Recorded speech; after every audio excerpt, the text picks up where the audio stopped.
Polavaram project Andhra Pradesh రాష్ట్రాన్ని భవిష్యత్తులో ఒక కరువు రహిత రాష్ట్రంగా మార్చేటువంటి జాతీయ ప్రాజెక్టు పోలవరం ప్రాజెక్టు కేంద్రం అందిస్తున్నటువంటి సహకారానికి ధన్యవాదాలు తెలియజేసుకుంటూ ఏదైతే కేంద్రం అదేవిధంగా బీపీఏ సిడబ్ల్యూసి నిర్దేశించినటువంటి కాలం 2027 జూన్ కల్లా పోలవరాన్ని పూర్తి చేస్తామనే విషయాన్ని కూడా ఈరోజు మరి ముఖ్యమంత్రి గారు కూడా జలశక్తి మంత్రి గారితో కూడా మాట్లాడడం జరిగింది. ఎందుకంటే గత 5 సంవత్సరాల వైఎస్ఆర్సీపీ పాలనలో పోలవరం ఎప్పటికి పూర్తవుతుందో చెప్పలేమని పోలవరాన్ని ప్రశ్నార్థకం చేసినటువంటి స్థితి గత పాలనలో జరిగితే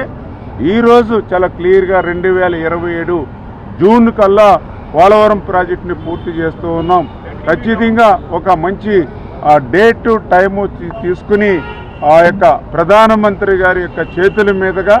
ఆ యొక్క పోలవరం ప్రాజెక్టుని రేపు 2027కు మనం జాతికి అంకితం చేయాలనేటువంటి ఆలోచన కూడా చంద్రబాబు నాయుడు గారు అదేవిధంగా జలశక్తి కేంద్ర మంత్రి వారు కూడా మరి ఈవేళ డిసిషన్ కూడా తీసుకోవడం జరిగిందనే విషయాన్ని కూడా ఈ సందర్భంగా తెలియజేసుకుంటూ